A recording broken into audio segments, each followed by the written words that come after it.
We're talking about love. We're talking about love, right? And so this is kind of the deal where some of the veteran Christians are like, now, Ryan, don't tell me how to love. I got love down. I've been a Christian for 15, 20 years. So love was something in Sunday school. Love was something that's lower. I want some theology. I want some meat. I want you to teach me something I don't know. I don't need to hear about love. That's beginner Christianity. So a lot of people here, we're talking about love again. We always talk about love. And so I just want, for those people, I just want you to know, love is what it's all about. Love is what Jesus is all about. Love is what the Bible, about what the church is all about. And if we do not have love, we've got nothing. So we have got to apply love. James said, don't be hearers of the word, but be doers of the word. So we are going to try to apply love. And what we're going to talk about, the sermon title is How to Love. How to love. So we're going to read 1 John 4, 7 through 12. 1 John 4, 7 through 12. If you have, does anybody need a Bible? Raise your hand if you need a Bible. We got Bible people walking down the aisles. Don't be afraid. You can raise your hand. It's not a big deal. Nobody's going to notice. You can get a Bible from them. If you want to keep it, you can keep it. We just want you to read it. So even if you don't want to keep it, just grab a Bible if you need one. If not, it's going to be up on the screen. We're in 1 John 4. 1 John 4. So go to the back of the Bible. It's right near the back. 1 John 4, verse 7 through 12. We there? All righty. Dear friends, let us love one another, for love comes from God. Everyone who loves has been born of God and knows God. Whoever does not love does not know God, because God is love. Everybody say that together. God is love. Very good. This is how God showed his love among us. He sent his one and only Son into the world that we might live through him. This is love. Not that we loved God, but that he loved us and sent his Son as an atoning sacrifice for our sins. Dear friends, since God so loved us, we also ought to love one another. No one has ever seen God, but if we love one another, God lives in us, and his love is made complete in us. Hear that. His love is made complete in us. So we're gonna stick, especially on verse verse 7, or is it verse 8? Where is it? 8. God is love. We're going to talk a lot about God is love and what that has to do with us loving. All right? So let's do this. How many of you have a friend? Does everybody have a friend? If you don't currently have a friend, have you had a friend at some point in your life? We're there. We all had a friend. Some of us have actually had a best friend, like someone that is willing to call us their best friend. Everybody have a best friend at some point. Maybe it's your spouse, maybe not. Maybe it's somebody that you haven't seen in 5 years and you haven't replaced them yet. A best friend. Everybody has a best friend. So I want to talk about, I have a few best friends. I have 2 or 3 best friends, 2 of them from this church. One of them is Andrew Davis.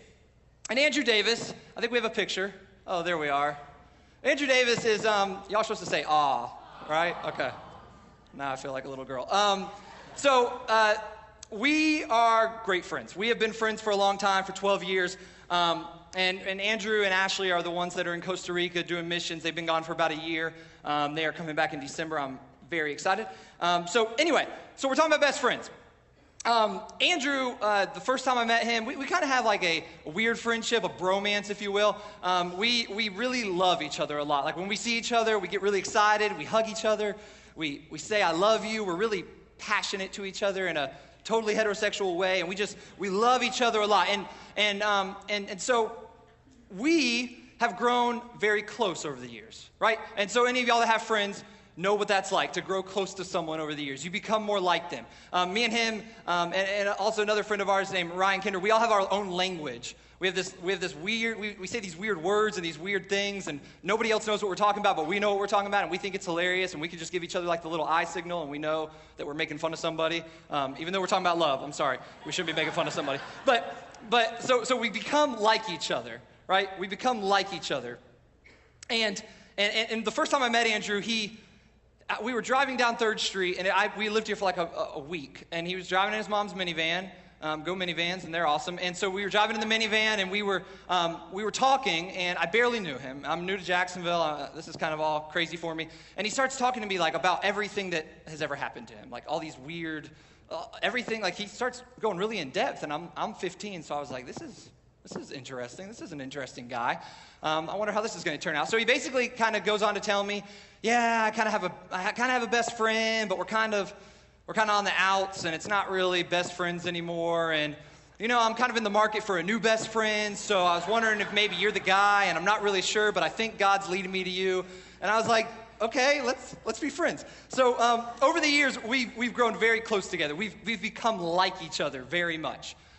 We could skip a year, and he'll come back, and we're still like each other. I also have a life group that I've led since the boys were in 10th grade, and I think we have a prom picture. There we go. Look at them in their senior prom. Look at those boys. I've had over the years, about 20 guys that have been in my group. I'm still their life group leader. They are sophomores in college now.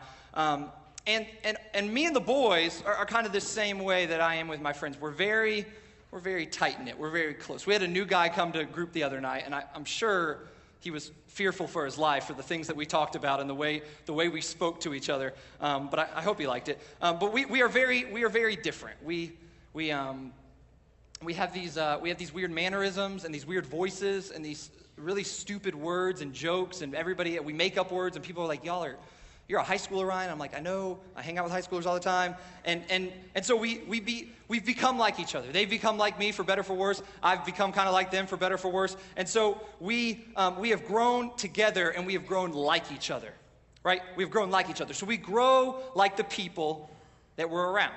We grow like the people that we're around. So that brings us to this. Take this out. It's got some blanks in it, because that's how we do it in student ministry. There are 3 blanks, and they are all love. So you can go ahead and work ahead. For those of you do your homework early, God is love. Right here, God is love. You can put a love there, you can put a love there, you can put a love there. And if you check out now and you don't even listen to me the rest of the sermon, then at least you have the notes done. So God is love. God is love is the first thing we're talking about. In verse 8, it talks about how God is love. So think about God being love for a second. Think about what that means. God is love. I was thinking about it like a couple months ago.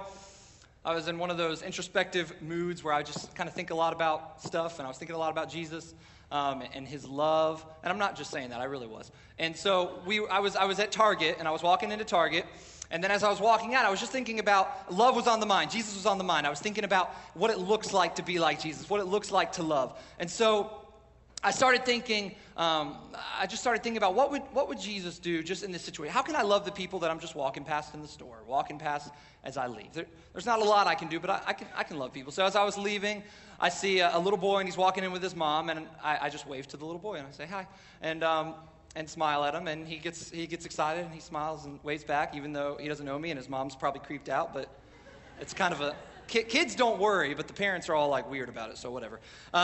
So I say I had this little boy, and I'm like, okay, as I keep walking, I'm like, that was nice. I guess that's about all I can do with this situation. There's not much more that goes into it. I loved him in the way that I could. But it's not like this little 4-year-old boy was like, excuse me, sir. Thank you for waving to me, and thank you for smiling. You must love people a lot, and you must be a Christian, right? Am I getting that right? Yeah, you're a Christian, sir, and I would just like to ask you about how you've come to Christ. And in fact, I'd like you to lead me in a prayer to receive Christ because of how much you've loved me as I walk into Target with my mother. That did not happen. He was not thinking that. He was probably thinking about nothing. Like, he probably didn't even know he waved to me or smiled at me. 4-year-olds seem to not really be in the moment. They're kind of in the next moment all the time. So he wasn't really paying attention to me, I don't think. But I started to think, well, if I loved him, did I waste my love? Did I waste time on him? Did I waste a smile? What was the point of it? It's not like I'm never going to see him again. I don't even remember who he is or what he looks like or anything. I just remember that I waved at a kid. And I started to think about, well, God is love. And if God is love, Jesus being God, Jesus is love. So if Jesus is love, how did his life look? How did he look when he just walked around loving people? I don't think, when it says Jesus is love, Jesus is actually love. Like, that is what he is, inside and out. That really means that Jesus was just who he was. So I can imagine him just walking around, and whatever love looked like, that's what he did.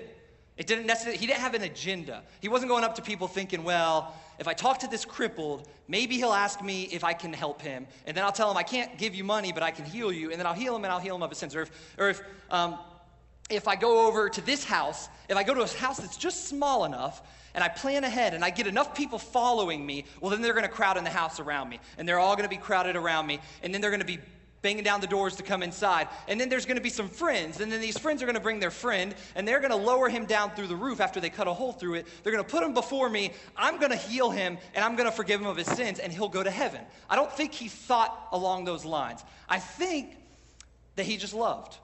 He wasn't loving with an agenda. And the problem with a lot of times what we talk about in church is, well, this is what you need to do to love people. In this situation, you do A, B, C, and D. In this situation, you've got to do this. But at work, you've got to love people in a different way. And then on the streets, I mean, you know, America, people don't talk to each other that much, so you shouldn't talk to people. But there's some ways you can love people. And we make up all these rules and regulations for loving people, and we just get confused, and we just don't love people. So I want us to think about that fact that God is love. Jesus is love. Think about what that would have looked like.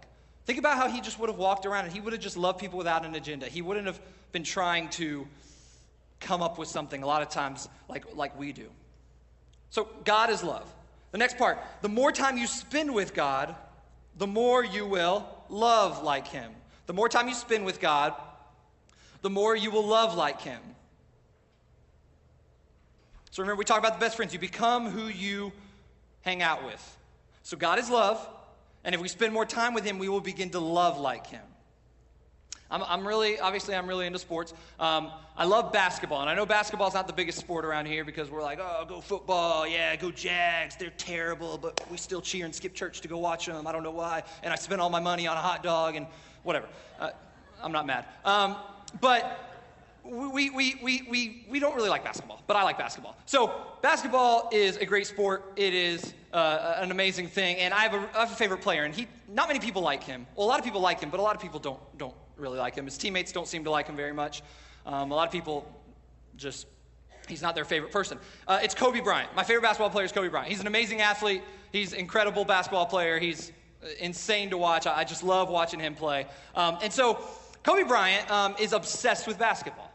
He's obsessed with basketball. There's lots of stories, just like with Michael Jordan, lots of stories about how obsessed he is. I was reading about a trainer who was training for the Olympics, or was training the basketball team for the 2012 Summer Olympics. And Kobe was on the team, and this was like a summer workout before the Olympics started. So they're just working out with the team and everything. And he goes up and meets him and greets him and says, hey, I've never met you before. I'm so-and-so. I just want to let you know, if you ever need any help, if you ever need anybody to train you, whatever, for the next couple of weeks, rebound for you, I got you. And he said, okay. And they exchange numbers. And so he leaves, and he doesn't really think anything of it. He's like, cool, I got to meet Kobe Bryant. Awesome. I'm going to go home. So he goes home. He's due at 11 a.m. the next morning. He stays up really late. It's like 3:30. He finally falls asleep. At 4:15 a.m., he gets a call from Kobe Bryant. And Kobe Bryant says, all right, let's go, and meet me at the gym. And he says, all right. So he gets up, and he goes and meets him. And he gets there like 30 minutes later, and Kobe's in there, the only person in the gym. He's sweating. He's drenched like he's been there for an hour, like he jumped in a pool. He's like, who is this guy? He's insane. He's been here all night. He gets in there. He rebounds for him for a couple of hours. Puts them through some shooting drills. Then they go into the gym, and then they do some muscular workouts for about 45 minutes. It's about 7 a.m. When they finally part ways. He's like, thanks for helping me. He's like, okay, I'll see you later. He goes back home. He goes to sleep. He sleeps for a couple hours, comes back to the place a little bit before 11 a.m., about 4 hours later, and he says, he goes up to Kobe. He's like, hey, just want to let you know, thanks for having me help you, and you did good this morning. And Kobe's like, yeah, thanks for helping me out. Thanks for rebounding for me. And he says, so when did you end up leaving? Kobe, when did you end up leaving? And he says, what are you talking about? And he says, like after we got done working out, did you go home? Did you take a shower? He's like, no, I didn't go home. I was shooting for the last 4 hours. I had to make 800 shots before I left, and I just finished them, and now it's time for practice. And he was like, You're absolutely obsessed. You're insane. You're obsessed with basketball. And so I say that because if someone's obsessed with something, like Kobe, if I were to hang out with him for a year, I love basketball. I'm not as good as Kobe Bryant, obviously, but I'm a decent player. And if I love basketball, and if I were to hang out with him and not really try to get better at basketball, I would still get better. I wouldn't have to go in and be like, okay, well, I'm going to do this, and this so I can be better at basketball. If I just hung out with him for a year and followed him around and watched tape with him, watched game film with him, practiced with him, helped him, rebounded for him when he shot, saw his workout ethic, saw the way he carried himself, the way he did things, the way he dribbled, his footwork, his passing, his shooting. If I watched those things and I just followed him around for a year, I'd get better at basketball. I wouldn't have to try to get better at basketball. I wouldn't need 5 reasons how I can get better at basketball. I need to do this, and this. I would just get better because I was hanging out with Kobe Bryant. And it would just happen because he's obsessed with basketball. So, much in the same way, if we can hang out with someone that's obsessed with something and be around them and get better at it, if we could become like a best friend without even trying, similar deduction says, we can become like God, because not only is Jesus wasn't obsessed with love, he didn't just talk about love, he loved. He is love. He is love incarnate. He is love. Kobe Bryant is not basketball. God is love, right? God is love. So the more time we spend with him, the more we're going to love like him. So the problem is, too many times we focus on how to love. We focus on, again, that laundry list of, okay, so love. We got the fruits of the Spirit: love, joy, peace, patience, kindness, goodness, faithfulness, gentleness, and self-control. Thank you, Sunday school. And we have all these things. Okay, well, if I'm self-controlled, I got to go these different places. I got to be self-controlled. I can't get mad at people. I got to control my anger. I got to control my feelings. But then I got to be patient. So when I'm in traffic, I got to be patient with people. When I'm at work dealing with people that aren't very smart, I got to be patient with people. When I'm dealing with my kids, I got to be patient. Okay, well, I got patient. All right, so I got those 2. Gentleness. What is gentleness? I don't even know what that means. Does it mean I just touch people really gently? I don't even know what Jesus meant by that. And then you're like, kindness. Okay, well, I can get kindness. I'll hold a door for somebody. That's kindness, right? And you got this laundry list, and you're like, oh my goodness, and your head feels like it's going to explode because you're trying so hard to be a good Christian, and you're just lost. You're lost. Because we focus too much on how to love and the ways to love instead of just focusing on the one who is love. Focusing on the one who is love, that being Jesus. Turn over to Mark 12. Mark 12, 30 and 31, if you have your Bibles. Mark 12, 30 and 31.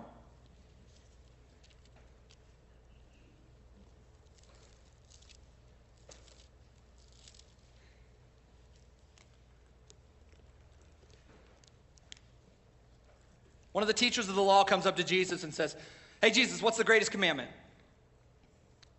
This is what Jesus says, starting in verse 29. The most important one, answered Jesus, is this: Hear, O Israel, the Lord our God, the Lord is one. Love the Lord your God with all your heart, and with all your soul, and with all your mind, and with all your strength.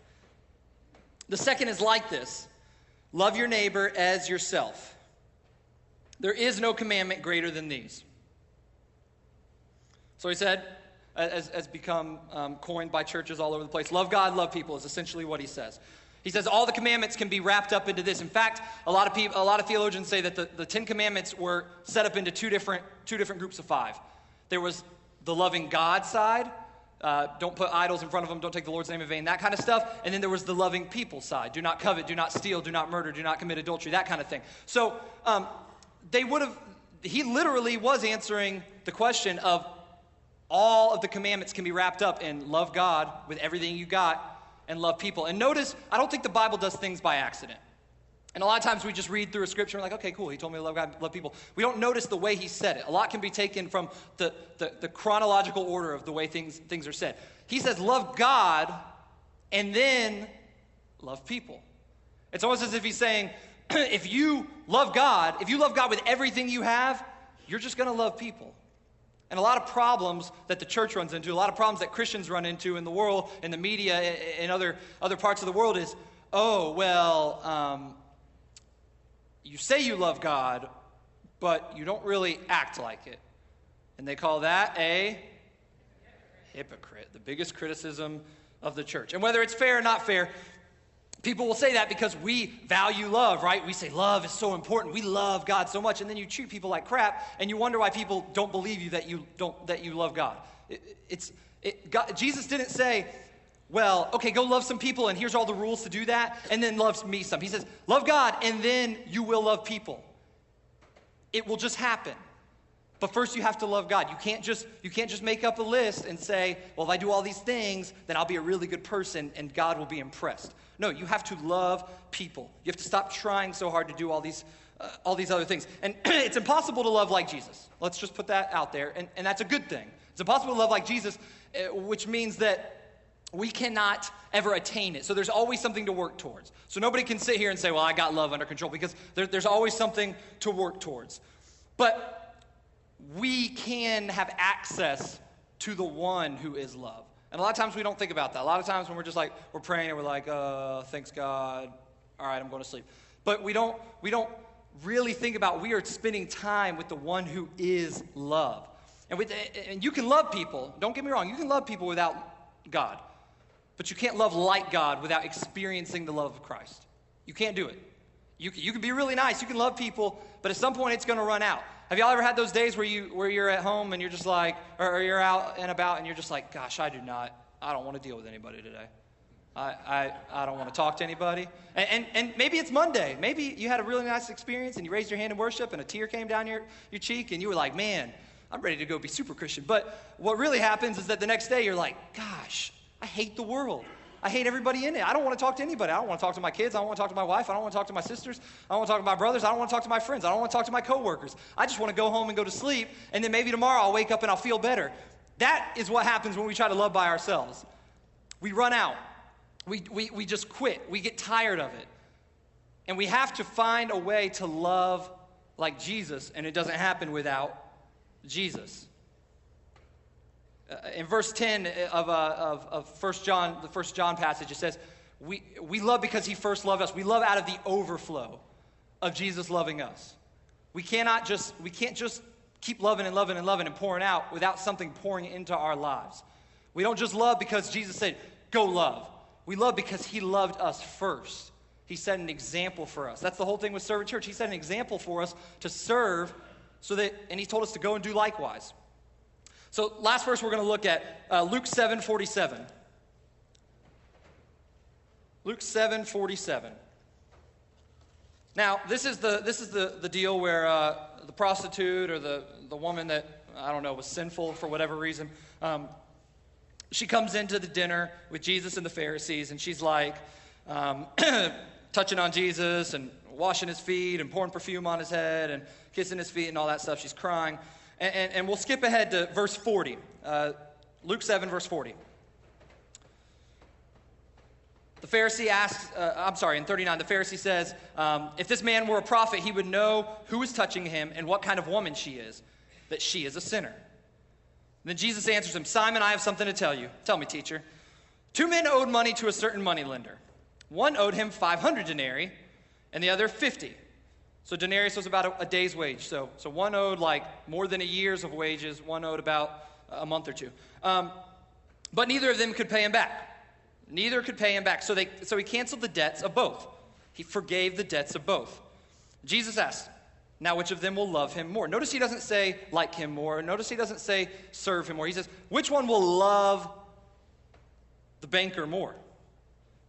Who will love him more? Simon replied, I suppose the one who had the bigger debt canceled. You have judged correctly, Jesus said. Then he turned towards the woman and said to Simon, do you see this woman? I came into your house. You didn't give me any water for my feet, but she wet my feet with her tears and wiped them with her hair. You didn't give me a kiss, but this woman from the time I entered has not stopped kissing my feet. You did not put oil on my head, but she has poured perfume on my feet. Therefore I tell you, her many sins are forgiven, for she loved much. For she loved much. Notice this last verse. But he who has been forgiven little loves little. He who has forgiven little loves little. That's the third point in your notes. You can love much when you've forgiven that you have been forgiven, or when you remember that you have been forgiven much. You can love much when you remember that you have been forgiven much. Again, this goes back to God, not to us, to God, to the forgiveness he's given us. Right? Jesus says, if you've been forgiven little, you will love little. Now, what does this mean? Now, I guess the Pharisees probably would have said, well, the woman sinned more than I did, so she's been forgiven more, so she'll love more.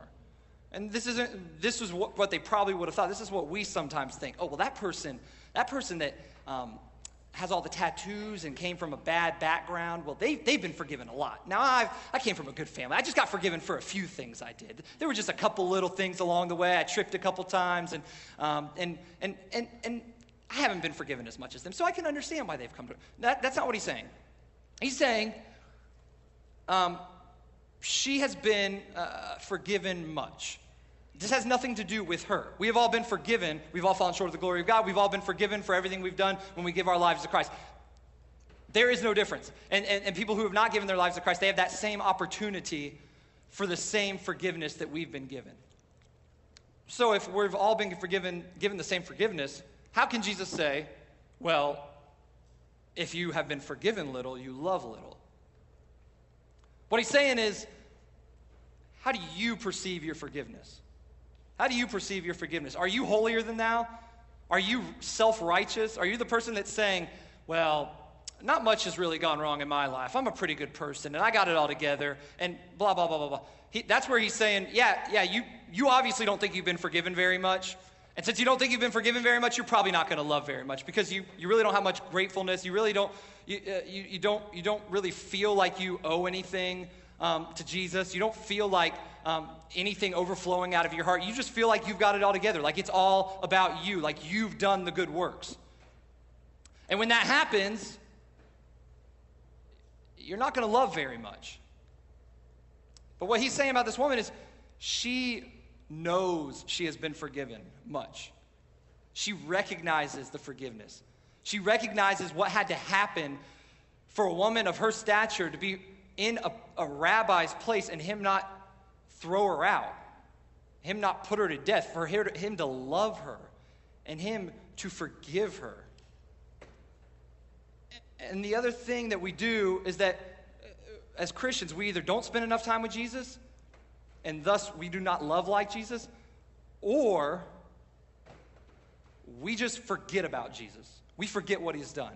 We think we're better, we think we're more righteous, and we think that's it. The key to loving more in that situation is we have got to start feeling the forgiveness more. We need to remember. A lot of times when you first come to Christ, you're more pumped up than ever, and you go out to all the people, and you're like, oh, guess what happened? And I gave my life to Christ, and I feel forgiven. I feel grace. I don't feel shame any longer. And we have this fire inside of us, and then it just slowly flickers away, and then we're just kind of like, oh, well, a few years ago, I gave my life to Christ. Yeah, I read the Bible every once in a while. I go to church when I want to, and that's it. And we fail to remember the forgiveness.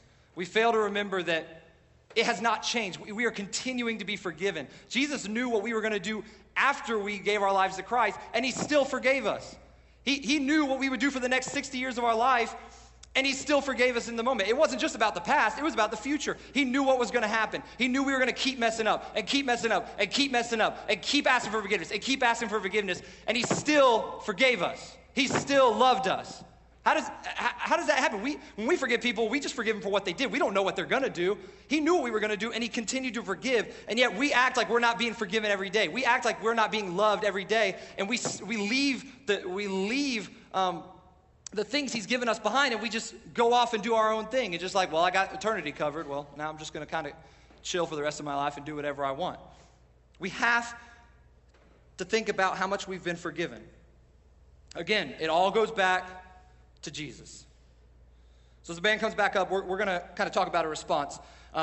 There's basically two responses.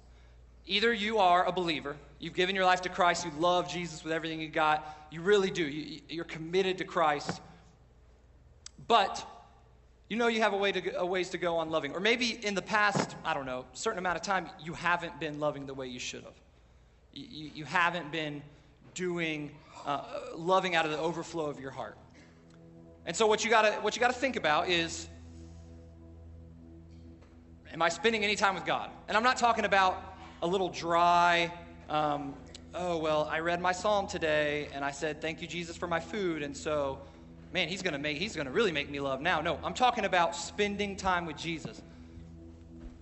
You don't spend time with a best friend and get to be their best friend by talking to them once on the phone or giving them an instant message, and that's it. You have to continually pour into a relationship. And it's really simple. A lot of times you'll go to a church and they'll tell you, well, you need to do this to love in this situation, this to love in this situation. You got to do this, this, this, and this, and you'll love more. No. Love Jesus. Love him. Spend time with him. And you're going to love like him. It's just going to happen. It's a side effect of our faith. It's a side effect of spending time with Jesus. Whatever that means for you. If it means talking to your friends about Jesus, do it. If it means listening to worship music in your car, do it. If it means reading the Bible, do it. If it means praying, do it. If it means just dwelling on Jesus and being silent and thinking about him, do it. Do whatever it takes and do a lot of it every day.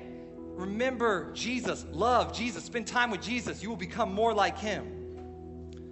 And the other thing you can do is you just need to remember your forgiveness.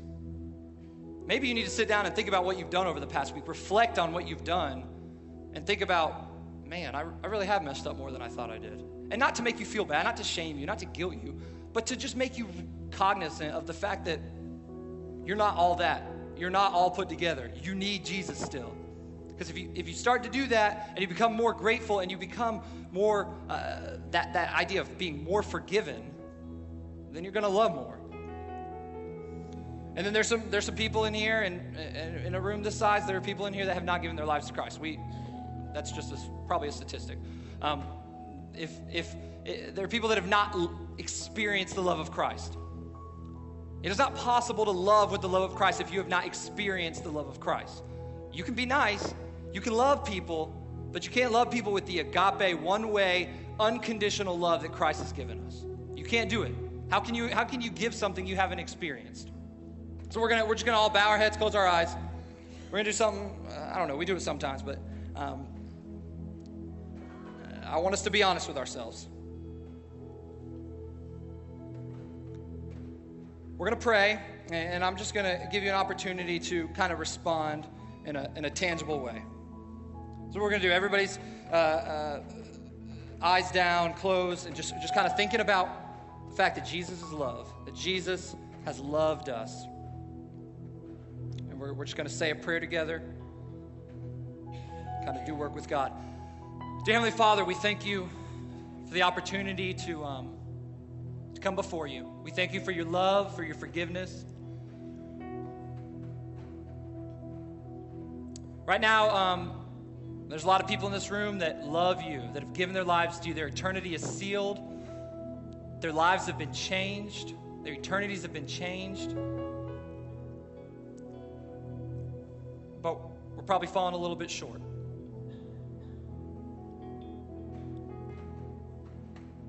For anybody in this room that loves Jesus, but knows that either you need to remember your forgiveness more,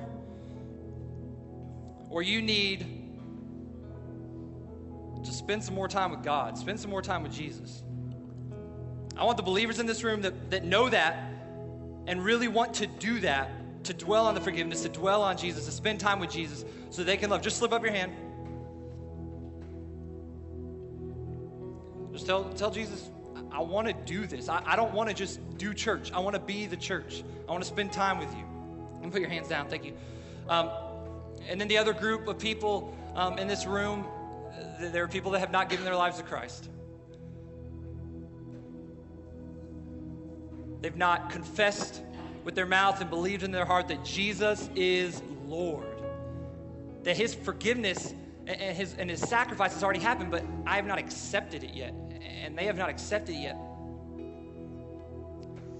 And they want to give their lives to Christ. They need to experience the love of Christ for the first time so that they can go out, and out of that overflow of forgiveness and love, that they will go and love others.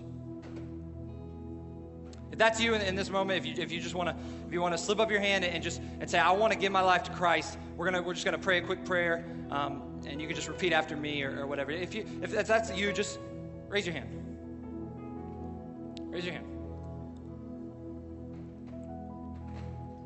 Very good. Let's pray. Hey, God, we thank you for your love.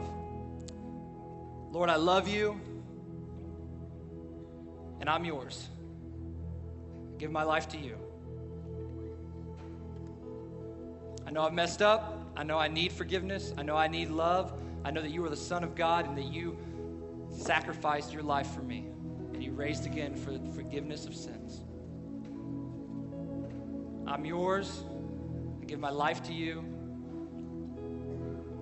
Come be my Savior. In your name, amen.